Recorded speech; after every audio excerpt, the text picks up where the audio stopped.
Buenas tardes. Bueno, nos da un gusto infinito recibir aquí al doctor José Alberto Galindo.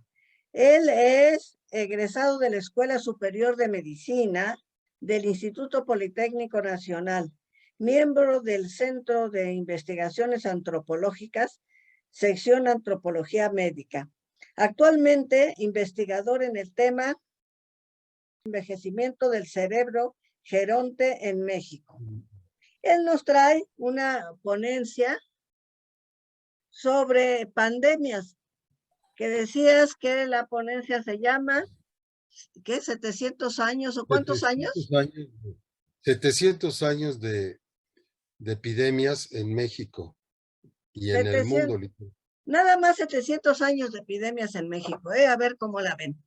Y bueno, además nos trae una pequeña hipnosis de Elsa Malvido. Para nosotros es un gusto volverte a recibir. Tenemos casi 2 años de no vernos. Hemos estado encerradísimos cuidándonos de esta tremenda pandemia que nos ha traído locos a todos. Y bueno, pues ya sabes que les encanta a la gente verte personalmente, pero bueno, en esta ocasión será a través de este video. Para ustedes, ya no vamos a hablar más, vamos a darle la palabra al doctor José Alberto Galindo, quien nos va a comunicar. Tienes tú, por favor, la palabra. Pues muchas gracias, Inge, por la invitación y precisamente por haber coincidido este año con los 10 años de fallecida de la maestra Elsa Malvido. En efecto, el tema que vamos a tratar está relacionado con la actualidad de las epidemia tan especial, entre comillas, que estamos viviendo, pero particularmente para el caso de México, en donde pues las cosas van saliendo relativamente estables, ¿no? En todo el proceso, tanto de enfermedad como atención médica, y en este caso ya para este 2021, pues la vacunación a la población mexicana. En este momento estamos ya en la fase donde se va a iniciar la vacunación para los niños. Entonces hemos seguido el proceso natural de vacunación y de tratamiento de salud pública para prevenir o disminuir la mortalidad del país. Bueno, el tema está relacionado con el ámbito histórico, social, político y cultural de la salud, enfermedad y de la muerte. Estos tres aspectos, precisamente la maestra Elsa Malvido lo toma como base, ella como historiadora, para poder entender que cualquier proceso histórico va a incluir estos tres temas, tanto desde lo individual o desde lo colectivo. Como ustedes ven aquí en esta primera diapositiva, tenemos una pequeña semblanza de la maestra Elsa Malvido, en donde el Congreso Internacional que ella realizaba sobre salud y enfermedad de la prehistoria al siglo XXI era el eje fundamental de toda su investigación. Como ven aquí, ella es la fundadora y la curadora del Museo sobre la Muerte, que está ubicado en el Panteón de la Santa Veracruz en San Juan del Río. De hecho, hay 3 lugares nada más en México en donde se maneja el tema desde el punto de vista museográfico. El otro es el Gran Museo de la Muerte que hay en Aguascalientes y el Museo de San Fernando, donde están los restos de la familia de don Benito Juárez Pablo García. El homenaje que le realizan en el 2019 a la maestra Elsa Malvido en la ofrenda del Museo del Carmen fue en el año 2019. La ofrenda, como les decía, del Museo del Carmen fue en el 2019 y fue precisamente dedicada a todos los investigadores del Instituto Nacional de Antropología e Historia. Lo interesante de esa ofrenda es precisamente que advierten la presencia del libro fundamental de la maestra que tiene que ver con el tratamiento mortuorio del cuerpo humano.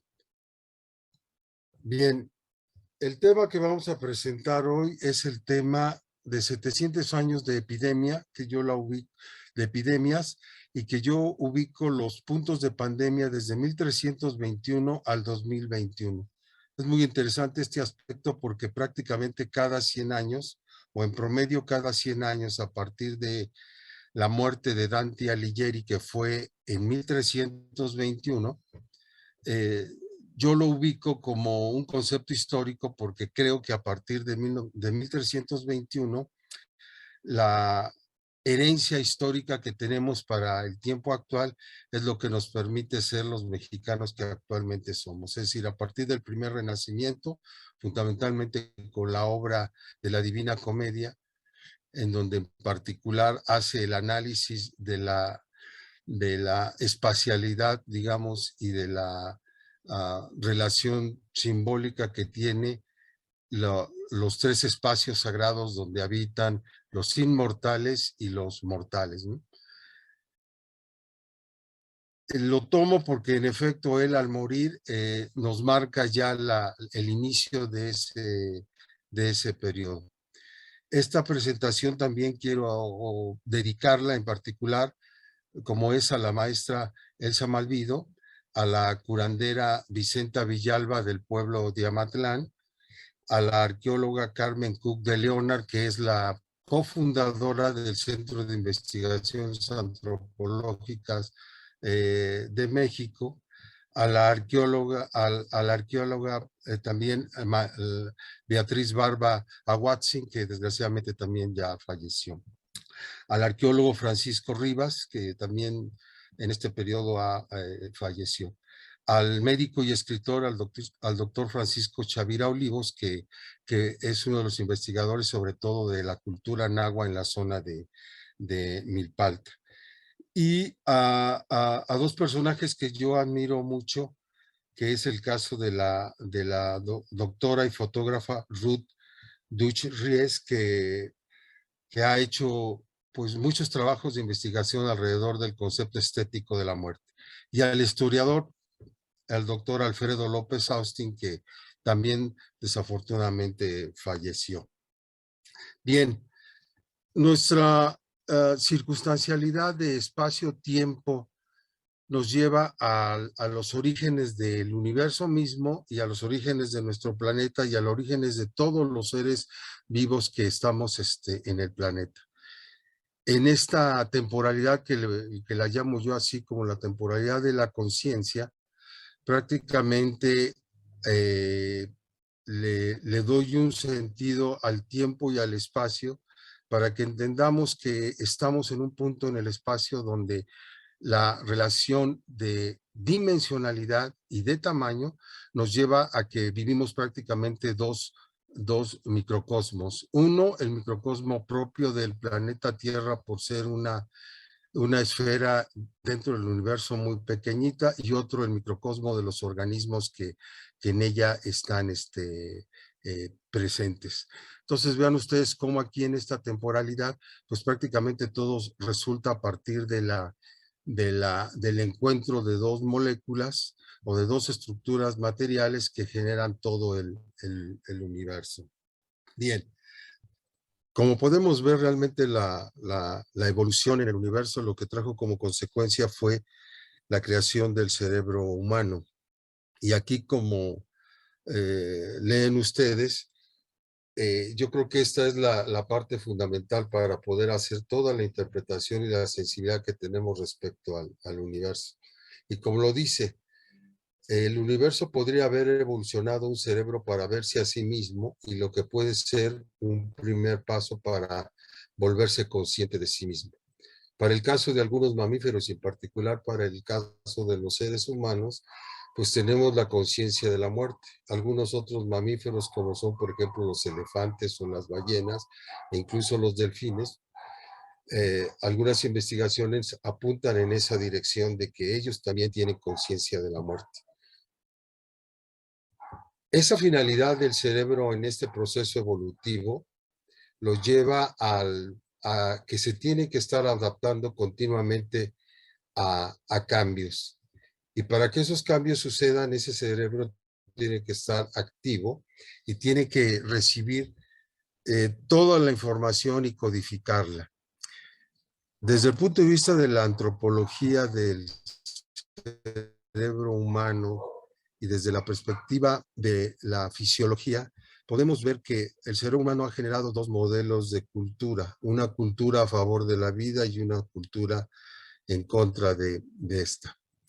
En ese aspecto, la enfermedad va a jugar un papel muy importante en su sistema de equilibrio. Ese sistema de equilibrio nos permite que podamos diferenciar exactamente los estados más críticos respecto a nuestra salud. Y en particular en esta época en donde las epidemias producidas por los procariontes, que son las células, o que son los animales o los elementos celulares que permitieron la vida, pero también tienen capacidad de enfrentarse a la muerte. En este caso, virus, bacterias, hongos, bacilos, incluso líquenes, son capaces de producir cualquier tipo de enfermedad en el ser humano dependiendo de su propia naturaleza genética. En este sentido, el cerebro entiógeno aprende a través de estímulos especiales a defenderse frente a todos los mecanismos de toxicidad. Y en efecto, la certeza más importante que da el cerebro es esta, de la conciencia de muerte. El ser humano produce un ritual en particular para poderlo codificar. Y nos coloca en dos líneas, en la línea a favor de la vida a través del eros y la línea a través de la muerte a través del Thanatos. Y nos hace conscientes de tener un alma corporal, un alma intelectual o un alma espiritual. Eso nos da ventajas para poder crear los mitos, o hemos logrado crear mitos a lo largo del tiempo, y uno de los mitos particulares es el mito relacionado con la experiencia de la muerte. Vean cómo aquí la noche, que es hija de Némesis, da origen a 17 principios mitológicos, y 3 de ellos son los más importantes para nuestro caso. El de que tiene que ver exactamente con Thanatos, que es la muerte, digamos, la muerte buena, la muerte digna, la muerte natural en cierto sentido, por la disminución de los ciclos, y la muerte por violencia o por destrucción o incluso, como lo clasificaron los griegos, por enfermedades de tipo infeccioso o epidémico, en este caso, queres. Y ambas producen o están en relación con esis, que es prácticamente el dolor. Entonces es una tríada que nos mantiene activos todo el tiempo. Y así es como está el gran misterio de estas tres cosas. Tenemos que el eros está atrapado en la condición sagrada de tratar de sobrevivir y de permitir de alguna manera dar un sentido absoluto a nuestra vida, madurándola o preparándola para precisamente la muerte. Uno de los elementos gráficos que yo estudio en este proceso me lleva a crear este esquema en donde ustedes ven del lado derecho el aspecto que quedó de este primer elemento, el estado de enfermedad y de muerte. El proceso continuo, ustedes lo pueden ver en la gráfica, perdón, nos lleva a esta reflexión. En este caso, pues estamos tratando la muerte por enfermedad y sobre todo por muerte de enfermedad en periodo pandémico.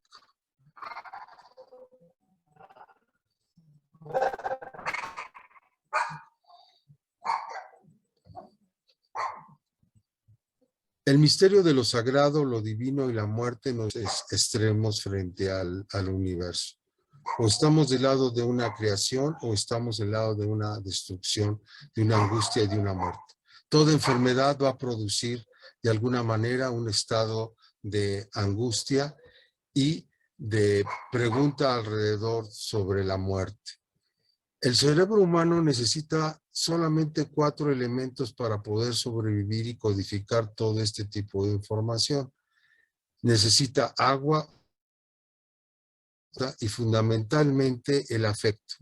Estos aspectos nos permiten codificar el concepto de certeza de la muerte y la creación de un rito que nos lleve a esto. Ahí el origen de todos los ritos funerarios. Frente a las epidemias se generan ritos funerarios muy particulares. Pero la respuesta de nuestro cerebro nos lleva, como lo decía la doctora Elizabeth Kubler-Ross, a preguntarnos cómo podemos estabilizar nuestro concepto de pérdidas para poder sobrevivir y para poder transmitir genéticamente toda esta información a favor de la vida frente a la limitación que nos va a producir la muerte. Y ella encuentra que hay 4 etapas frente al concepto de pérdida, como son la negación, la ira. La aceptación nos lleva a sobrevivir, pero frente a una muerte en pandemia, en donde la muerte ya prácticamente se transforma en colectiva, genera estados de angustia muy particulares. De tal manera que para poder seguir sobreviviendo, necesitamos hacer una reflexión muy profunda de la capacidad que tenemos como individuos para sobrevivir. Y todo el apoyo técnico y médico y especializado que pudiéramos tener para desarrollar nuestro equilibrio. Y así es como lo dice la doctora Kubler-Ross. El fenómeno siempre va a suceder y siempre hay que darnos una oportunidad de un nuevo comienzo. El apoyo que la medicina tradicional y la medicina alopática le están dando a través de la tanatología actualmente para el último rito de paso nos lleva a tener este esquema en donde la función holística o la actividad holística al final de la vida nos ayuda a manejar adecuadamente el último rito de paso. Nuestro planeta prácticamente es una esfera muy pequeña en el universo, donde todos estos rituales frente a las pérdidas nos llevan a la creación de los diferentes ritos y de los diferentes mitos. En México, gracias a la existencia actual de 68 grupos lingüísticos y 365 variables lingüísticas, podemos advertir que el culto a la muerte como ritual y como símbolo de madurez histórica por el tiempo que llevamos en la evolución de nuestras culturas, nos damos cuenta que todos estos grupos humanos en su preocupación por la muerte, sobre todo a través de las pérdidas colectivas, nos lleva a rituales muy completos y muy complejos. Y al final, la gran enseñanza que le estamos dando al mundo respecto al ritual que tenemos en la fiesta de los muertos anualmente. Este aspecto nos lleva a que tenemos que enfrentarnos desde nuestra experiencia personal, como es la unicidad, es decir, el conocernos a nosotros mismos, conocer al otro, que fundamentalmente en este caso se relaciona con la naturaleza y con estos seres procarióticos que por sus dimensiones tan pequeñas tienen la capacidad de infectar el cuerpo humano. Prácticamente todas las bacterias patógenas o virus patógenos o parásitos patógenos tienen potencialmente todos la capacidad de crear una epidemia y una pandemia. Esta es nuestra tradición de culto hacia los rituales funerarios y a las formas en que lo hemos integrado, desde la expectativa de la representación de la cultura en Mesoamérica antigua, la cultura durante el colonialismo virreinal y el periodo actual. Lo que les decía, el árbol filogenético de la vida también es el árbol filogenético de la muerte. Todos estos agentes microscópicos tienen capacidad de producir enfermedad, pero también el cuerpo humano tiene la capacidad de resistir esas enfermedades y tiene su aparato inmunológico en condiciones lo más estable posibles. Bien, en el tema que les decía de los 700 años de las pandemias, aquí ven ustedes un esquema donde desde 1321 hasta el 2021 tenemos estas epidemias con esta estadística. Para la época en que fallece, para la época de 1321 y la muerte de Dante Alighieri, tenemos que la pandemia que en ese momento estaba presente era la pandemia de malaria, producida por un mosquito que produce lesiones directamente a la sangre humana, particularmente a los eritrocitos, y mata a la persona. Dante Alighieri muere de malaria o paludismo. En esa época prácticamente fallecieron entre 1321 y 1328 aproximadamente unos 15 millones de personas. Y después viene la presencia de estas pandemias. Tenemos el caso de la peste negra. Vean ustedes ahí el número de personas que fallecieron. Después fue el tifo, la viruela, el cólera, la gripe española, que no era una gripe española, pero que la clasificaron así porque en realidad empezó en los Estados Unidos y de ahí se pasó al mundo, sobre todo durante la Primera Guerra Mundial. Después tuvimos pandemia de sarampión, actualmente ya para el siglo XX, del SIDA, del ébola, de la influencia H1N1 y la neumonía por COVID-19, que en este momento ha producido la muerte de entre 5 y 15 millones de personas. Las estadísticas no son muy específicas, pero nos ayudan a controlar esto. Bien. Entre un siglo y otro, por ejemplo, para el caso particular de México, tenemos la presencia desde 1321 hasta más o menos 1521, este código de enfermedades que se presentaron. Vean ustedes ahí la lista, las características de cada una no las vamos a desarrollar por el problema del tiempo, pero nos podemos dar cuenta de toda la cantidad de infecciones o de agentes infectocontagiosos que producen muerte. En el caso particular de iniciar con la sífilis, que prácticamente fue,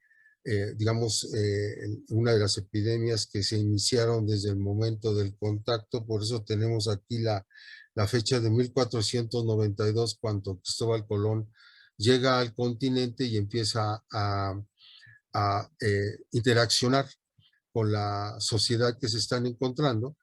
Parece ser que en efecto la sífilis fue una de las primeras que se tuvo, aunque ellos ya venían de una experiencia epidémica en donde la peste negra había sido la causa principal de muerte.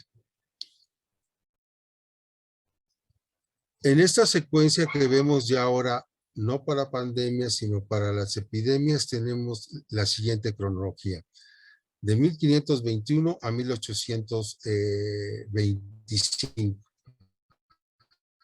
Vean cómo la epidemia de la peste bubónica de 1821 coincide con la caída de México Tenochtitlan.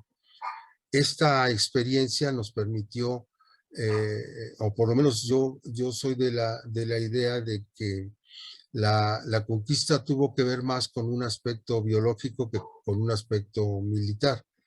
Este aspecto biológico sí se puede secuenciar, puesto que el agente patógeno que la está produciendo es una bacteria que se aloja dentro del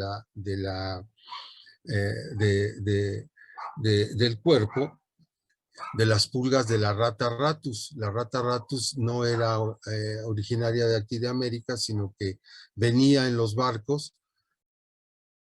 Tiene una capacidad de reproducción muy fuerte. Entonces, desde el contacto de 1519 al 21, pues se expandió la peste.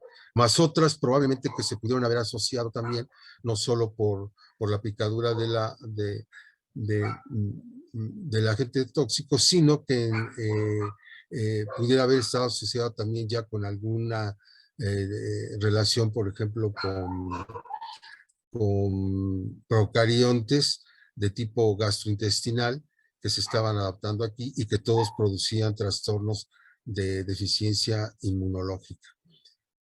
A 10 años de esa epidemia se presentó una epidemia de sarampión que está clasificada, como ven ustedes ahí, el nombre en náhuatl, y es muy interesante porque coincide con el fenómeno histórico de la aparición de la Virgen de Guadalupe, y de acuerdo a los documentos, el primer milagro, digamos, en términos de relación con la salud, fue ese, que los indígenas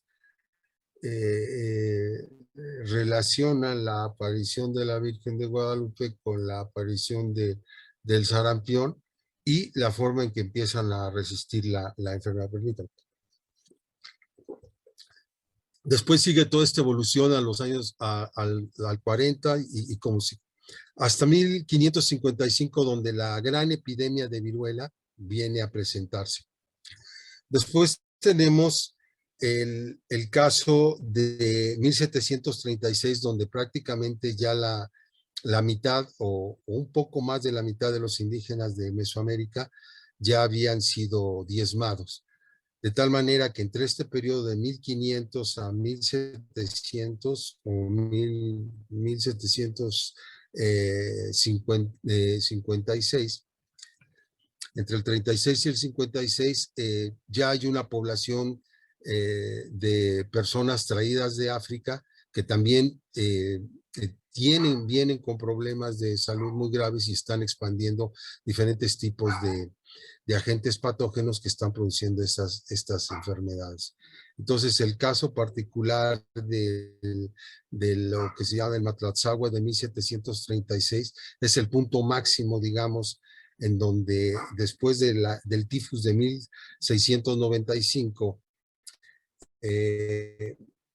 permanece, continúa hasta 1736 y de ahí empieza a haber una diferenciación entre unos y otros, es decir, la población indígena era muy pequeña, había bajado muchísimo, teníamos ya una población mixta entre europeos y africanos particularmente. Pero el siguiente bloque epidémico que tuvimos aquí fue para 1807, cuando tuvimos la aparición de la epidemia del tifus. Para 1833, la epidemia del cólera también marcó un hito en la historia de México, porque precisamente coincide con la formación de digamos, de la primera escuela de medicina propiamente estructurada, donde los médicos de esa época crean la escuela de medicina. Incluso ellos mismos van a comprar el edificio de lo que fue la antigua Inquisición y ahí hacen su escuela de medicina. Posteriormente, esta escuela de medicina va a pasar a la universidad y va a formar la facultad de medicina. Pero el factor fundamental para su creación fue precisamente esta epidemia, en donde ellos ya estaban planteando aspectos técnicos, aspectos totalmente actualizados, ya que todos los médicos de ese momento habían sido formados en Francia. Con toda esa enseñanza que tuvieron en Francia, llegan a México, crean la escuela, sobre todo en el área de la enseñanza de lo que llamaban la materia galénica y la materia hipocrática, lo que pudiéramos decir actualmente como la medicina interna y la farmacología, ¿no? En ese entonces, el manejo a través de boticas, sobre todo, es muy importante para la personalización, digamos, de los tratamientos de todas las enfermedades que en ese momento ellos estaban reconociendo, enseñando y aplicando su terapéutica. Incluso actualmente el Museo de Historia de la Medicina en México, patrocinado por la Universidad Nacional Autónoma de México, está ahí en el edificio del antiguo, de la antigua Inquisición. Incluso hay un dato muy interesante que tiene que ver con la forma en que, digamos, se ve la medicina hipocrática y la medicina galénica muy relacionada con el uso de plantas medicinales y de otros productos químicos que están tratando de inhibir la acción de las epidemias. Pero uno de los factores más importantes es el que desarrollan a través de la salud pública. Esta experiencia de la salud pública nos lleva a un modelo muy sencillo que prácticamente tiene que ver con la higiene, tiene que ver con la alimentación y tiene que ver con la formación del aparato inmunológico de cada uno de nosotros. Entonces vean que este periodo de 1833 va a marcar el periodo de la medicina alopática en México. Pero hay un dato muy interesante para el periodo de 1852-1862, donde aparece el tifus y aparece el primer hospital homeopático en México. Esto es un dato muy interesante porque actualmente es uno de los hospitales funcionales de México y del mundo que, basados en la experiencia homeopática que viene de Alemania, los médicos homeópatas en el momento de la epidemia del tifus empezaron a aplicar ya sistemáticamente toda la teoría y la práctica de la homeopatía y les empezó a dar resultados. Es decir, el origen de los hospitales en México para este periodo ya académico, vamos a llamarlo así, nos da como resultado que la primer hospital funcionando durante una epidemia es el hospital homeopático. Después, para el periodo de 1905, donde se forma el primer hospital integral de México durante el periodo de Porfirio Díaz, genera el Hospital General y genera el hospital para enfermos psiquiátricos llamado la Castañeda. Entonces vean cómo para el periodo de 1883 aparece una epidemia, sobre todo en las costas del Pacífico de México, particularmente en Mazatlán, aparece la fiebre amarilla, que incluso es la epidemia que causa la muerte de la soprano mexicana, que digamos nos lleva a una referencia de la existencia de esta fiebre amarilla que está llegando por barco a México. Después, para 1895, vuelve a aparecer el tifus y con ello siguen los tratamientos farmacológicos, pero el índice de mortalidad no alcanza a disminuirse. Esta experiencia en el lado paralelo, en los grupos indígenas, les está dando resultado a través de la aplicación de su medicina tradicional, particularmente la herbolaria. Entonces, a lo que me quiero referir es de que hay un paralelismo continuo entre la medicina tradicional de origen mesoamericano hasta la fecha actual, donde han aprendido a resistir prácticamente todos estos periodos, por lo menos volvemos desde 1521 a la fecha, y que les ha permitido aplicar una serie de métodos muy especiales que son difíciles de entender desde el punto de vista de la medicina alopática. Son conceptos que a ellos les han dado resultado y que gracias a esos elementos ellos han podido sobrevivir.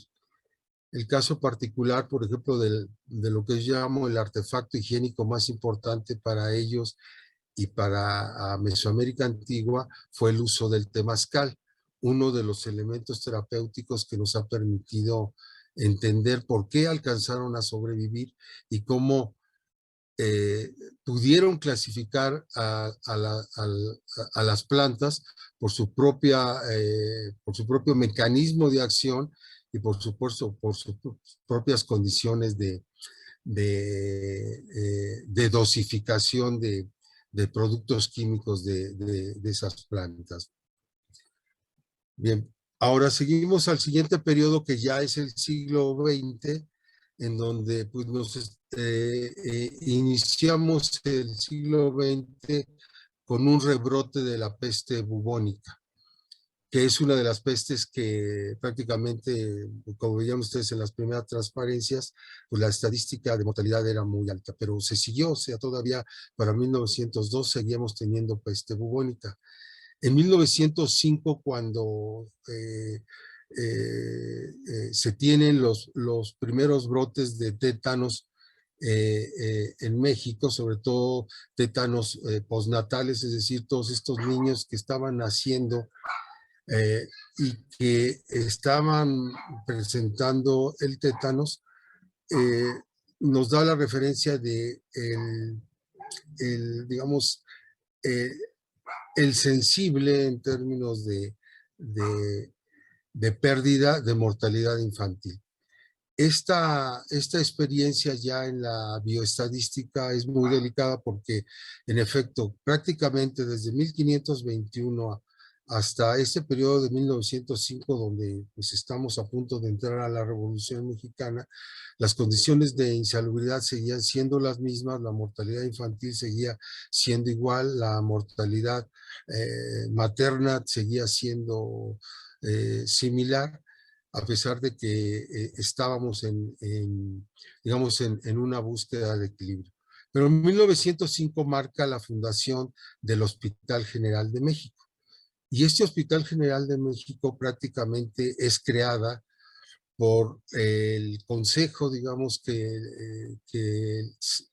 escucha atinadamente Porfirio Díaz de sus médicos positivistas que lo motivan a crear uno de los mejores hospitales de su momento y que particularmente pues van a empezar a enfrentar ya el problema de las epidemias con un modelo hospitalario integral dividido en diferentes pabellones y particularmente el pabellón de medicina interna. Y digo esto porque de ese pabellón de medicina interna posteriormente va a surgir digamos, el hospital de nutrición Salvador Zurbirán. Él estudiando allí en el Hospital General, empieza a ver la morbimortalidad de enfermedades nutricionales, de enfermedades relacionadas sobre todo con el hígado, particularmente con la amibiasis, y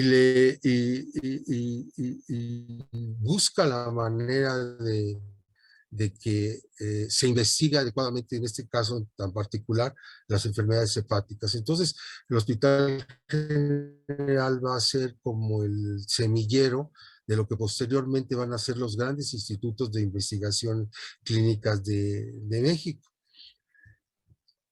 Para 1915, como ven ustedes ahí, tuvimos rebrotes de enfermedades de salmonelosis y de amibiasis. ¿Y por qué? Porque las condiciones particulares, sobre todo de la zona del centro, donde se empieza a alterar ya de una manera más crítica la condición del antiguo lago de Texcoco, donde eh, por el lado de la desecación se producen grandes tolvaneras y con los ciclos de agua, grandes inundaciones, prácticamente entre esos dos periodos del año, son verdaderamente sitios en donde el cultivo de salmonela y de entamueba histolítica pues prácticamente son, digamos, el foco recurrente de infecciones. Y desde 1521 hasta 1515, donde estamos hablando, nos lleva a entender que el cambio ecológico que se le hizo al lago fue uno de los causantes de ese aspecto infeccioso. Y esto es muy importante porque para el momento actual donde estamos del 2021, pues prácticamente no hemos avanzado nada en términos de salubridad pública. ¿Por qué? Porque pues seguimos con la misma fragilidad de tener en cualquier momento un rebrote de cualquiera de los eucariontes, de cualquiera de estos virus, bacterias, parásitos que se puedan expresar. Estamos destruyendo muy rápido el planeta Tierra. En el caso para México, con la destrucción de su lago, pues prácticamente es como un laboratorio lo que sucedió. Vemos las consecuencias y lo mismo está sucediendo con el planeta.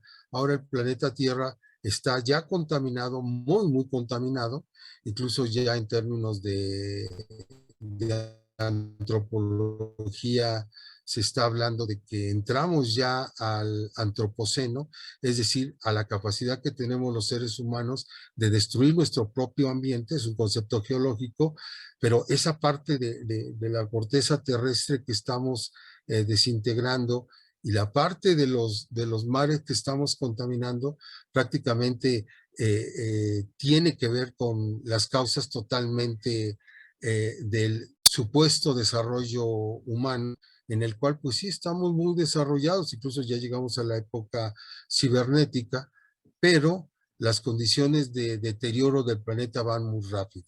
Entonces se suman los factores ambientales, los factores de cambio climático, la adaptación de los procariontes a estos cambios climáticos y el riesgo de que potencialmente ya una pandemia no vaya a presentarse cada 100 años, sino probablemente en periodos mucho más cortos. Ahorita estamos en esta experiencia dramática del COVID, pero si seguimos a esta velocidad destruyendo el planeta Tierra, pues prácticamente lo que los mexicanos desafortunadamente hicimos en 500 años o un poquito más de destruir el ecosistema de un sistema de lagos prácticamente en donde se mantenía un equilibrio entre la dinámica de, digamos, de la temperatura, del clima y de la producción de oxígeno prácticamente, junto con todos los demás elementos que van a propiciar la vida. Bueno, pues nosotros tenemos la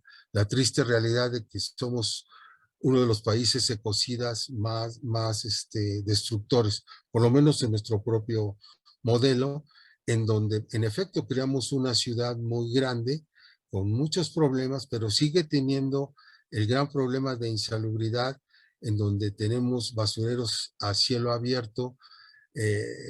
Afortunadamente tenemos un sistema de drenaje profundo, pero al final ese modelo de contaminantes pues se vierte fuera de la zona urbana de la Ciudad de México y va a otras áreas de México, particularmente hacia la zona del centro de la República, y al final desemboca todo esto en ríos que se han contaminado y va a dar particularmente al mar. Entonces, no hemos avanzado nada en ese sentido. La insalubridad sigue siendo una realidad, el riesgo de epidemia sigue siendo una realidad. Estamos perdiendo la noción natural de fortalecimiento de nuestro aparato inmunológico. Y lo digo porque actualmente se tiene una tendencia a no desarrollar un proceso de nacimiento humano, de parto normal y de lactación normal. ¿Y por qué digo esto? Porque ahí es en donde empiezan nuestras defensas orgánicas. Nuestro aparato inmunológico va a estar estructurado sobre todo por los eubióticos, que son también procariontes, pero son una serie de bacterias y de parásitos que nos ayudan a configurar nuestro aparato inmunológico. Entonces, nuestro linaje inmunológico nos permite de alguna manera sobrevivir a todas estas infecciones.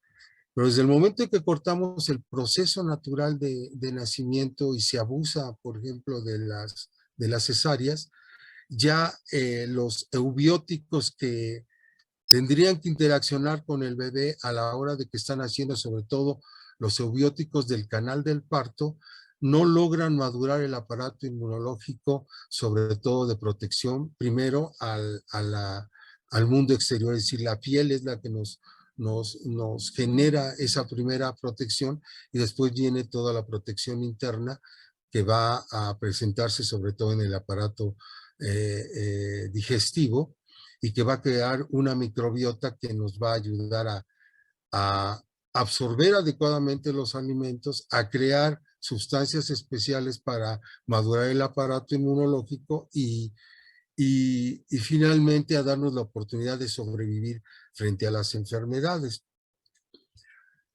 Ese aspecto junto con el de la deficiencia de lactación, que es el elemento, digamos, nutricional básico que a través de la historia el ser humano ha tenido desde el inicio, por decirlo así, pues prácticamente también ya se rompió. Es decir, la lactación en este momento prácticamente está muy disminuida, se utilizan mejor fórmulas lácteas artificiales, pero ese gran potencial de la leche materna no está en este momento estimulado.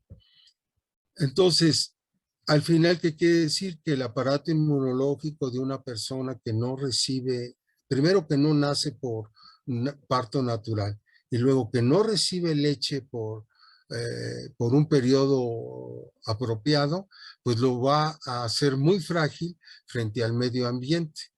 En una de las investigaciones estábamos observando que en este caso del COVID, algunos pacientes que no tenían comorbilidades, como son el caso de la diabetes, la hipertensión o la obesidad, pero que fallecieron por COVID en un estudio aleatorio, vimos que la estadística nos orientaba hacia pacientes que habían nacido por cesárea y que no habían recibido lactación.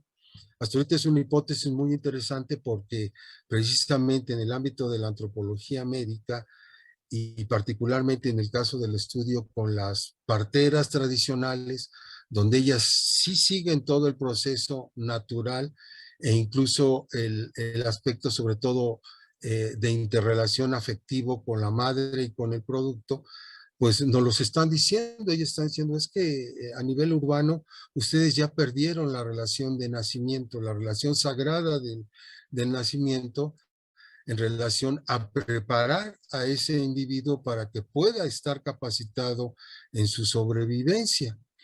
Al analizarlo, a mí me lo decía la curandera de allá de Amatlán, la herbolaria Vicenta Villalba, ¿no? Ella me decía, es que la mejor arma para sobrevivir es preparar al individuo que tenga reservas inmunológicas, que fortalezca. Ella, por supuesto, no hablaba de inmunología, ni de anticuerpos, ni de aspectos técnicos, pero decía de los elementos que lo van a hacer resistir, lo que lo van a llevar a enfrentar esta realidad de múltiples infecciones. Entonces, es un mensaje prácticamente el que estoy mandando aquí para advertir.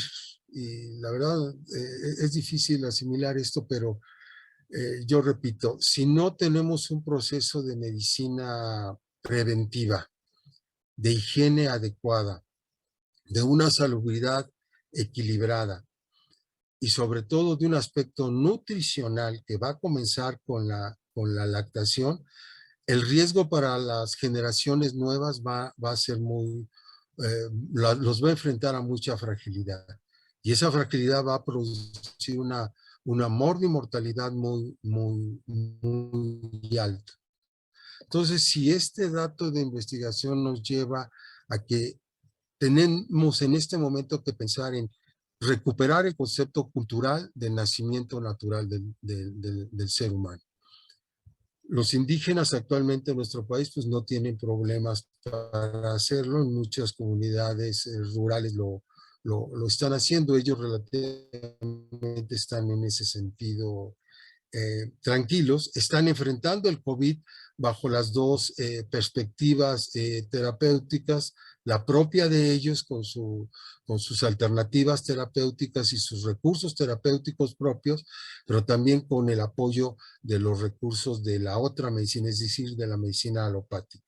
Incluso ahorita, bueno, estamos por iniciar un estudio de investigación para hacer una secuencia de las personas indígenas que están recibiendo las vacunas y que en ese sentido pues vamos a observar cómo su linaje genético va a responder o está respondiendo a estas vacunas que son de dos naturalezas distintas. Una es que la vacuna del COVID, digamos, manipulada para efecto de la vacuna, pues nos lleva a las investigaciones, sobre todo de los Estados Unidos de Norteamérica, donde, por dar un ejemplo, el del laboratorio AstraZeneca, pues no utiliza el virus atenuado, sino que utiliza partículas de ese virus que permiten una estimulación inmunológica. Esto a través de la tecnología actual de la nanogenética. Y hasta ahorita, afortunadamente, el resultado está siendo óptimo para todas las demás vacunas producidas en los Estados Unidos. Contra las vacunas que sí están utilizando el sistema natural de atenuación de virus, como son las vacunas soviéticas o las vacunas cubanas o las vacunas chinas o incluso las vacunas hindúes. Entonces, esto va a ser muy interesante porque nos está demostrando que por las dos vías hay esa posibilidad. La otra es que tenemos que esperar los efectos de lo que yo llamo el síndrome post-COVID, tanto para complicaciones como para observación de respuesta inmunológica. Haciendo esa reflexión, pues prácticamente, como ven ustedes en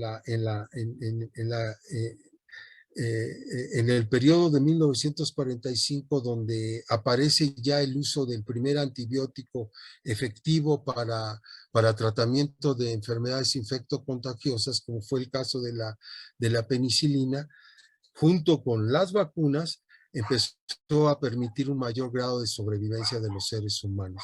Y es muy interesante esta reflexión porque se da el fenómeno científico de producir la penicilina, pero después también aparece un fenómeno, digamos, material, un fenómeno comercial donde empiezan a aparecer otros antibióticos a competir contra la penicilina hasta que prácticamente la sustituye. Este detalle es muy interesante porque a lo largo del tiempo, por lo menos de 1945 a nuestra fecha, tenemos el problema de la resistencia bacteriana. Y eso también es muy grave para el efecto post-COVID, como yo lo llamo, porque durante la pandemia digamos, se abusó del uso de los antibióticos.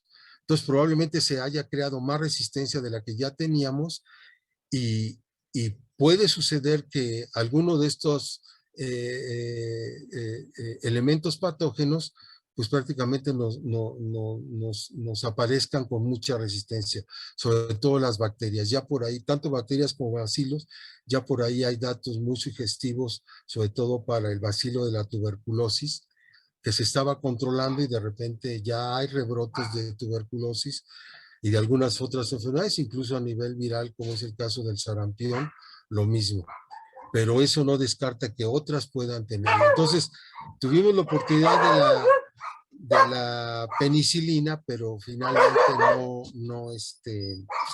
no la aprovechamos en términos generales, ¿no? Después vino la combinación ya de esto, como veían ustedes, antibióticos de nueva generación con vacunas y resultados adecuados. México para los años 60 empezó a tener epidemias muy marcadas, sobre todo en las zonas de los trópicos, en las zonas costeras, y empezaron a aparecer enfermedades propias de las zonas costeras. Dentro de ellas, el caso de la leishmaniasis para Chiapas marcó la pauta para empezar a manejar antibióticos también muy específicos y empezar a aplicar un modelo de salubridad más integral en una de las regiones que sigue manteniéndose dentro de la pobreza de México, como es Guerrero, Oaxaca y Chiapas. El dato para 1970 es muy interesante porque ya teníamos este control de antibióticos, ya teníamos hospitales, ya teníamos institutos de investigación, ya estaba funcionando perfectamente el Seguro Social, el ISSSTE y todos los demás servicios de la Secretaría de Salubridad y Asistencia. Y de repente apareció una epidemia de hepatitis post-transfusional. Todavía para esa época, las transfusiones eran abiertas, cualquier persona podía incluso vender su sangre para efecto de que se utilizara para una transfusión, hasta que se dieron cuenta de que en realidad se estaba propagando muy rápido el virus de la hepatitis. De tal manera que se vieron aprovechar la oportunidad para decir, bueno, vamos a controlar el mercado de la sangre para evitar complicaciones. Entonces se crea el Centro Nacional de las Transfusiones, que ahora sigue protocolos muy rigurosos de control, sobre todo para enfermedades transmisibles por la sangre y particularmente en el caso de hepatitis y de SIDA. Entonces ya actualmente se puede trabajar con la sangre con mucho más seguridad digamos, y con mucho más cultura sobre prevención. Para los años 80, bueno, nos alcanza el virus del SIDA, el virus de la inmunodeficiencia adquirida, que en efecto produce una mortalidad muy alta a nivel mundial, y con él también se empiezan a aplicar nuevos tratamientos, pero se empieza a advertir que es un virus muy difícil de controlar, es muy específico, que ese es el gran problema del virus, que él sí va a atacar directamente el aparato inmunológico desde su aspecto celular. Entonces, se sigue estudiando, afortunadamente ya hay mejores controles, pero en cualquier momento puede volverse a dar una epidemia por SIDA, ¿no? Y en ese sentido, la necesidad de una medicina preventiva estable, organizada, en donde se motive la higiene de las personas es básico. El SIDA se transmite por relaciones sexuales, igual que la hepatitis y otras enfermedades, pero particularmente estas dos. En el caso particular del SIDA, esta necesidad del manejo higiénico durante las relaciones sexuales es fundamental. Desgraciadamente no tenemos un modelo cultural o un modelo educativo donde desde la primaria hasta los estudios superiores, pues tengamos una información completa sobre la higiene sexual y sobre los aspectos de riesgo de infecciones. De tal manera que es una tarea relativamente urgente para este momento, porque también hay algunas investigaciones donde están marcando una línea en donde probablemente el propio COVID en algún momento dado también se pueda transmitir por por relaciones sexuales, ¿no? Pero apenas están en proceso de investigación. Después, para la época de los 90, tuvimos una epidemia aquí en México relacionada con el sarampión, que afortunadamente se pudo controlar. En esa época muchos de los conocimientos que uno de los pocos médicos secretarios de salubridad, como fue el caso del doctor Jesús Cumate, un médico militar especializado en el ámbito de la infectología, había hecho mucho énfasis en el aspecto de la salubridad. Incluso él mismo mencionaba desde los años 80 que probablemente el siglo XXI iba a ser el gran siglo de la humanidad. Y le preguntábamos tanto en sus cursos directos de la Escuela Médico-Militar como en sus congresos o incluso en el propio Colegio Nacional. Él fue miembro del Colegio Nacional. No, le decimos, pero ¿por qué, maestro? ¿Cuál es la base de eso? Y es que él decía, estamos entrando a una nueva etapa tecnológica. La Organización Mundial de la Salud ya está lo suficientemente madura para contener, comillas, cualquier cuadro, y la propia Organización Panamericana de la Salud en México y lo que tenemos en México nos permite prever un riesgo de pandemia. Él lo especificaba para pandemia. Y él decía, va a avanzar en el siglo XXI la salubridad, va a avanzar la gerontogeriatría y va a avanzar la oncología. Entonces él hablaba de estos tres aspectos, en donde él decía, con ese proceso, con un modelo de medicina que equilibre el proceso natural de edad del ser humano de su, y de sus complicaciones, prácticamente el ser humano va a tener expectativas de vida de más de 100 años, ¿no? Entonces es muy interesante porque él allí estaba prospectivando algo en donde ya en el resultado no funcionó. Y es una de las grandes preguntas que nos hacemos. ¿En dónde se cometió, en particular para este caso del COVID-19, el error, entre comillas, vamos a llamarlo así, de la Organización Mundial de la Salud, donde pues prácticamente se difundió muy rápido el virus y está produciendo los efectos que tiene, ¿no? Entonces, volvemos, la tarea es muy, muy importante de desarrollar, porque dice uno, bueno, sí, hay que regresar a los análisis de los errores que se han cometido dentro de la administración de la salud pública y vamos viendo si va a seguir dividida entre un bloque de dos mundos prácticamente, como yo lo llamo, como es el modelo desde los Estados Unidos de Norteamérica con los países como son los chinos, la Unión Soviética y otros países, digamos, del bloque de izquierda, por manejar así el concepto.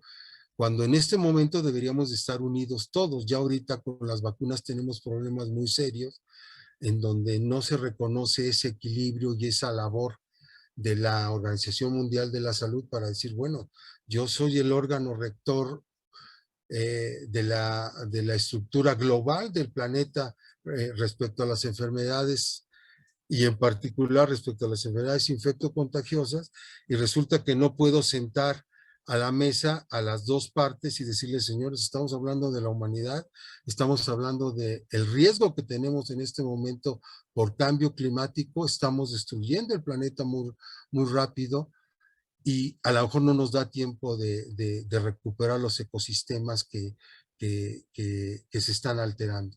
Entonces, ahí la tarea es encontrar un equilibrio racional, un equilibrio pues, literalmente humano, para decir, bueno, podemos ir juntos todos frente a un problema así, o esta experiencia nos va a dividir más, ¿no? Ahí dejo la pregunta. Y cuando llegamos al año 2000, pues tenemos que en México aparece la epidemia del dengue hemorrágico. sobre todo en las zonas de Chiapas. Pero también, afortunadamente, el modelo de salubridad de México, las campañas de prevención, las campañas de higienización, las campañas de orientación hacia la higiene, dieron resultados. Pero se siguen contaminando los ríos de esa zona, se sigue teniendo tiraderos a cielo abierto en plena selva, o incluso ya basura que se está arrastrando hasta el mar, ¿no? Entonces diciendo, bueno, potencialmente ahí sigue el problema. Hay manera terapéutica, sobre todo farmacológica, de resolverlo, pero el problema cultural y social no lo prevenimos. ¿No? Seguimos generando basura con ese potencial de contaminación, de generar enfermedades real. Entonces, esa es la tarea en este COVID, porque finalmente también aquí viene el problema de decir, bueno, los desechos del COVID en términos general, ¿a dónde van a ir? ¿Qué está pasando, por ejemplo, en este momento en el uso del cubrebocas? Que la gente lo tira a la basura y que potencialmente puede tener COVID. Ya se ha encontrado presencia de COVID en aguas negras, que cuando llueve, y como en este caso, por ejemplo, este último periodo de lluvia que hemos tenido con las inundaciones, pues arrastró basura por todos lados. Hasta ahorita empiezan a hacerse las preguntas y decir, bueno, vamos a esperar la respuesta a ver qué sucede. Pero son medidas que tenemos que cambiar ya radicalmente, porque la basura nos va a matar, literalmente. Entonces, decirle a la población es buscar un esquema para educarse desde su individualidad hasta la colectividad. Yo por eso en el caso del cubrebocas, recomiendo que después de que lo usen, que haya terminado su ciclo natural, lo laven perfectamente bien con agua y con jabón, ni siquiera con cloro. Si quieren agregarle un poco no hay problema, pero por los costos, simplemente lavarlo, dejarlo a que se seque a la intemperie, recibiendo radiación solar, y después tirarlo literalmente. Lo ideal sería poder incinerarlos, pero también no es muy fácil desde el punto de vista doméstico. Pero el mínimo que tendríamos que hacer, sobre todo para lo que nosotros llamamos el complejo basura, riesgo COVID, pues prácticamente es limitar la posibilidad de que en el caso de los pacientes asintomáticos a COVID, pudieran contaminar con estos cubrebocas, ¿no? Entonces, ahí es un método muy sencillo, muy simple, pero requiere de toda una cultura para poderlo realizar. Yo hasta ahorita no he visto ningún programa en donde nos digan esto que les acabo de decir así de simple, ¿no? Nos dicen, sí, usen el cubrebocas, protéjanse, lávense las manos, pónganse, pero no nos dicen, oiga, ¿y qué hago con mi cubrebocas? ¿No? Y tan sencillo, que debería salir de nuestro, digamos, de nuestro sentido común, pero no sucede así. Ya encontramos ahorita, nosotros estamos haciendo un estudio en personas que manejan la basura en México, y ellos nos lo dicen, ¿no? En nuestra investigación estamos viendo que, en primer lugar, resistieron el COVID. Es decir, para nuestra casística, el 88% de las personas que se dedican a la recolección de basura en México sobrevivieron al COVID hasta este momento. Luego, ellos mismos dicen, no, pues yo recibo todo, dice, no hay una separación de cubrebocas o de productos asociados o relacionados con el COVID y la basura general. Dice, yo la deposito aquí en mi carro y la llevo a tiradero de cielo abierto. Entonces, es muy interesante ver cómo este grupo de personas de alguna manera están sobreviviendo muy, comillas, muy fácil al COVID, muchos lo llevamos a la hipótesis de que es probablemente su aparato inmunológico el que los está haciendo soportar esto. Ellos han enfrentado desde que empezaron a trabajar, algunos desde niños, todo tipo de agentes patológicos. Incluso hay algunos que comen incluso en el propio camión de basura, por ejemplo, ¿no? Ahí mismo hacen su alimentación a la hora de que están trabajando. Y afortunadamente, bueno, por lo menos en nuestra estadística no tenemos datos así que dijéramos, bueno, es que corren riesgo y se van a... No, hasta ahorita no. Y eso nos lleva a ese fortalecimiento insisto yo, del aparato inmunológico, tanto en su parte celular como en su parte humoral, ¿no?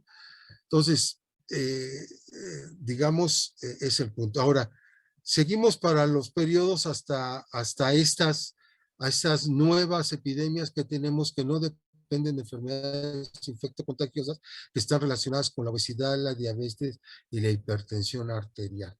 Es decir, se llaman comorbilidades.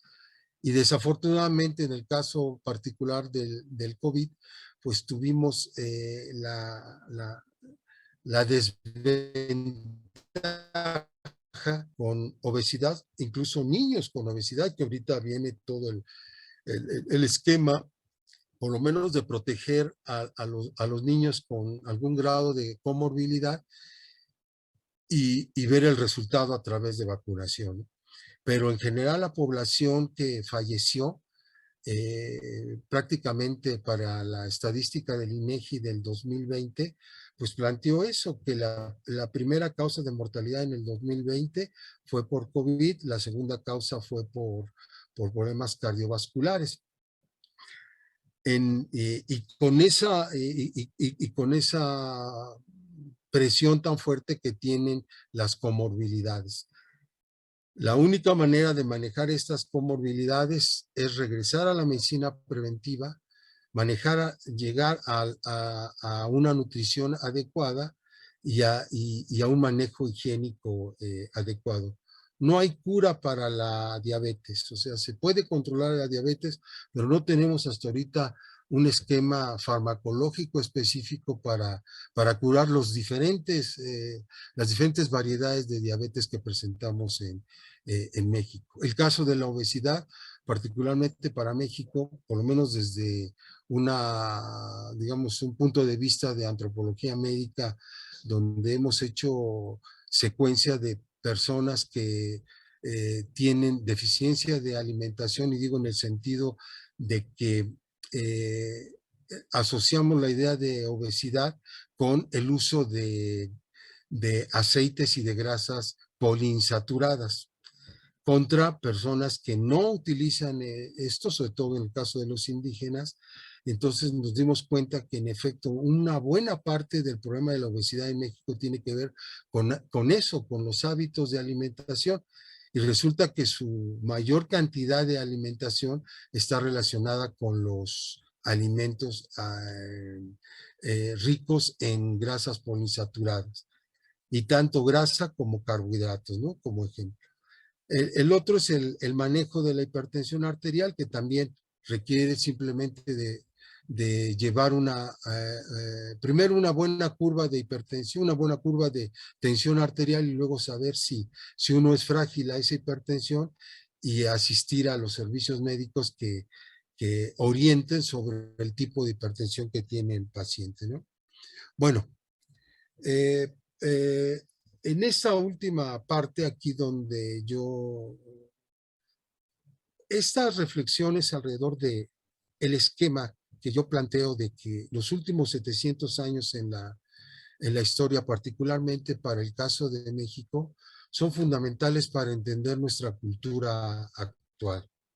Venimos de dos linajes naturales. Uno, el primer linaje genético e inmunológico, que empieza con nuestros ancestros que tuvieron su origen en África, particularmente en este momento que tenemos los restos arqueológicos de Lucy, que así como comercial, pues prácticamente ella fue la estrella de la feria internacional que está en Dubái. Desde ese ancestro africano hasta la fecha actual, nos hemos enfrentado a todo tipo de agentes patógenos. Todos estos ancestros africanos que se movieron a las diferentes regiones del mundo y que para llegar a América, siguiendo la tradición del paso por el estrecho de Bering, pues llegaron hasta América. Entonces, prácticamente todo ese linaje genético e inmunológico, que de hecho prácticamente no he oído ese equilibrio en algunos otros investigadores en donde unen el linaje genético con el linaje inmunológico. Pero bueno, el hecho es de que en esa primera experiencia prácticamente todos los seres humanos del planeta Tierra, que en este momento somos aproximadamente unos 7.800 millones de seres humanos. Acuérdense que la estadística que les marcaba sobre el COVID está en una afectación entre 5 y 15 millones de seres humanos, ¿no? De estos 7.850 millones que somos, todos tenemos ese primer linaje de combinación de experiencias cromosómicas recesivas y dominantes. Es decir, no hay razón para decir que un grupo humano es más resistente que el otro por sus características genéticas. Todos traemos la misma información, todos a lo largo del tiempo nos hemos enfrentado a eso. Y luego, en México en particular, después de 1521, empezó el nuevo linaje genético, es decir, juntamos ese antiguo linaje genético con las personas que vinieron de Europa, hicimos la recombinación genética y nos enfrentamos a las enfermedades nuevas y afortunadamente sobrevivimos. Eso es muy importante porque nos marca la necesidad, vuelvo, de entender que todos estamos en el mismo barco, todos estamos en la misma condición de salud, enfermedad y muerte. Y que muchos de los problemas que tenemos en este momento dependen de un aspecto más político y económico que propiamente de un problema directo de salud. Entonces, por ahí tenemos que reflexionar y decirle sobre todo a las nuevas generaciones, el futuro va a depender de cómo nos organicemos en este momento, porque lo que les mencionaba, a partir del concepto del antropoceno, el ser humano entró en el punto histórico del antes del COVID y después del COVID.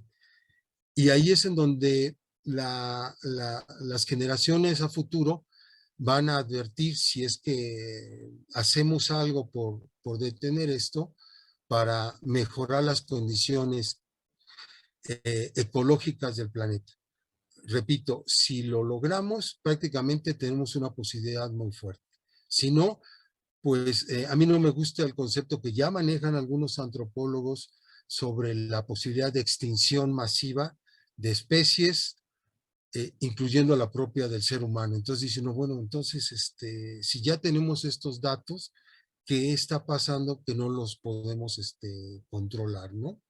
Entonces, la reflexión tiene que ver con eso, que somos una unidad absolutamente todos, que estamos en la certeza absoluta de que en algún punto del tiempo vamos a morir, que la medicina va a seguir, tanto la medicina tradicional o las medicinas tradicionales y la medicina alopática junto con las otras medicinas, incluyendo la homeopatía, para tratar de sustentar el mayor número de posibilidades de apoyo a los pacientes, ¿no? Entonces, ese punto para mí es fundamental porque si logramos integrarnos en términos globales y entender eso, que estamos en un momento histórico donde todo en el planeta Tierra nos dio la clave para entender el cambio climático. La aparición de fenómenos como son erupciones volcánicas, grandes inundaciones, grandes sequías, incendios en grandes zonas forestales, y la aparición, en este caso del COVID, nos da, entre otras, una señal para poder hacer algo. Estamos obligados en este momento a hacerlo. Y les repito, como decía la maestra Elsa Malvido, todo proceso histórico se debe de estudiar en su conjunto bajo el principio de la salud, la enfermedad y la muerte. Y luego, entender que sí es posible el paso hacia una sensibilidad humana mucho más creativa y hacernos las grandes preguntas sobre si, como en el esquema que les presentaba al principio, si lo podemos dejar como una banalidad o como una pérdida absoluta de todo esto y no entender nada sobre la posibilidad de una trascendencia del espíritu. Porque lo que les mencionaba, estamos atrapados en dos microcosmos. Nuestro microcosmos, donde nuestro planeta Tierra es pequeñito, muy, muy pequeñito, frente a la magnitud de todo el universo, y luego el microcosmos de estos seres procariónticos que tienen la capacidad de producir enfermedad y muerte en los seres humanos y en otros seres biológicos, ¿no? Entonces, sí vale la pena una reflexión y decir, bueno, ¿es necesario también ir a la experiencia del espíritu? Sí. Y bajo ese principio, pues entrar a hacer una reflexión profunda y basarnos en nuestro propio modelo histórico, como ven aquí ustedes en esta transparencia donde del lado izquierdo de la pantalla ven ustedes en náhuatl este poema de Nezahualcóyotl, donde prácticamente nos está hablando de esta sensibilidad que debemos de tener hacia el fenómeno de la muerte. Y cierro la ponencia con esta otra reflexión ya para un hombre del siglo XX, que para mí es uno de los poetas más significativos, donde vean ustedes la profundidad de sus poemas relacionados con la espiritualidad y la muerte. Y también un homenaje, por supuesto, a Javier Villaurrutia, porque es uno de los pocos poetas que lo puede manejar así. Aunque yo pienso que todos los poetas del mundo, pues prácticamente están haciendo una reflexión continua entre la vida y la muerte. Nuestra instancia tan pequeñita como seres biológicos que no pertenecemos a los rangos biológicos de los seres longevos. Tenemos en el ámbito de las plantas, pues ahí están los ahuehuetes. En el ámbito, por ejemplo, en el caso de las tortugas, Darwin jugó un papel muy importante en ese sentido, donde demuestra que la sobrevivencia de las especies va a depender de la transmisión de información genética lo suficientemente sólida para que se pueda sobrevivir en el siguiente paso. Y la experiencia de tortugas longevas, ¿no? Entonces, dicen, no, pues sí, ellos sí tienen expectativas de longevidad muy alta, nosotros no, es muy pequeñito nuestro periodo en el tiempo, es muy pequeño nuestro estar en el tiempo, es muy pequeño el viaje que tenemos, y como decía José Emilio Pacheco, irás y no volverás, ¿no? Entonces, yo creo que sí hay que preparar esa parte de espiritualidad. Yo creo que este momento del COVID sí nos debe de llevar a esa reflexión. Creo que mucha gente, por el hecho de haber quedado en su propio ámbito de hogar, haciendo las reflexiones que lo llevaran a entender qué está pasando y que hemos sobrevivido, pues me parece muy, muy, muy interesante. Habrá que hacer todos los estudios de adaptación, sobre todo aquellas personas que vivieron en espacios muy pequeños, en casas muy pequeñitas donde no nomás eran adultos, ¿no? Sino son adultos jóvenes, adultos mayores y niños, ¿no? Y que afortunadamente sobrevivieron. La libraron. Pero hay esa parte espiritual, ¿no? Entonces les agradezco mucho, creo que fue una conferencia así un poco muy, digamos, no la pude configurar como las configuro cuando doy las ponencias en modo presencial, porque ahí tengo un poquito más de libertad de, digamos, de expresar ideas que se vayan connotando.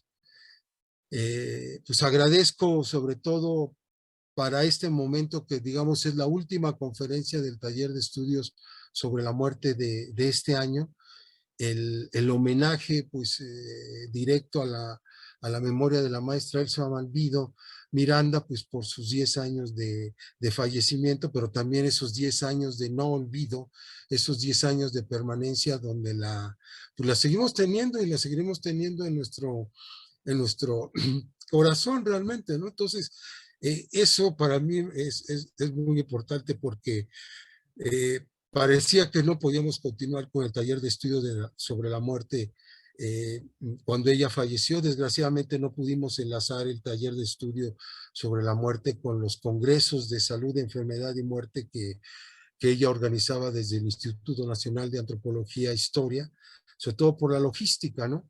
Pero afortunadamente, pues sobre todo precisamente a ti, Ingeborg, te agradezco mucho esa entrega que has tenido para sostener el taller de estudios sobre la muerte, esa itinerancia que hemos tenido por tantos lugares donde hemos presentado todos los temas, porque yo cada vez me admiro de que tenemos una carpeta histórica bastante interesante desde la formación en los años 80 hasta la fecha actual de estudios sobre la muerte. La hemos visto en todas las estéticas posibles, en el arte, en la música, en la danza, en la escritura, en la literatura, en este aspecto del ámbito médico, en la gran experiencia que nos han dado los investigadores de estética de los grandes panteones del mundo, el arte funerario de los panteones, esta experiencia estética de seguir el culto a nuestros difuntos en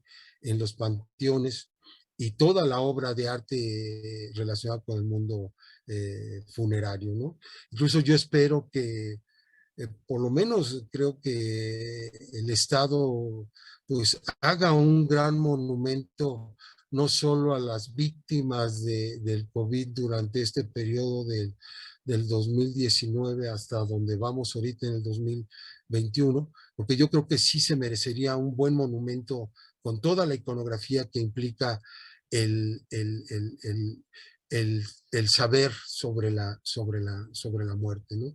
Yo espero que sí se logre algo así, y no solo les decía para ellos, sino para todo el personal médico que falleció durante el COVID. Aproximadamente en el ámbito de la medicina, pues estamos entre unos 4,000 y 4,500 médicos, entre médicos, enfermeras y personal de salud que falleció. Entonces yo creo que también merecen un monumento y merecen esto que pues no los olvidemos, ¿no? Porque pues, ellos estaban en la primera línea y pues prácticamente dieron la vida por los otros, ¿no? Entonces creo que nos deja mucha reflexión el sabernos tan frágiles, pero también con la oportunidad de desarrollar nuestra capacidad humana para poder seguir sobreviviendo. Hombre, Y como decía es para perdón, nosotros, de verdad, fue una gran conferencia, ¿sí? El Zoom es así, no nos permite mucho tiempo más, pero fue estupenda conferencia. Creo que ese fue el momento adecuado, ¿no? No, que sea la última del año, porque tenemos con ella mucho que pensar, ¿no? Y bueno, rescatar todos los estudios de Elsa fueron muy buenos, compaginados con tu saber médico y demás, pues ha sido verdaderamente importante. Ojalá que esto nos llegue a todos, que podamos tener este espacio de reflexión, como dices, y que veamos que lo importante que es aprender, ¿no? Poder aprender de toda esta desgracia y poder sobrevivir. No me queda más que agradecerte muchísimo. Espero que el año que entra ya sea presencial nuestro seminario parece que ya hay posibilidades, aunque solamente pueden entrar unos cuantos, y afortunadamente nosotros tenemos un público bastante numeroso. Entonces, no sé cómo lo vamos a resolver, pero seguramente tendremos que seguir trabajando en ambas formas, presencial y virtual. El virtual todavía nos cuesta mucho trabajo a los que tenemos ya un poquito más de edad manejarlos y, bueno, ya lo viste ahora, sí es complicado y esto nos limita de tiempo. Pero muchísimas gracias. Me dio muchísimo gusto que estuvieras con nosotros. Me encantó tu plática. Creo que es muy, muy, muy ilustrativa y para mucha reflexión. Muchas gracias.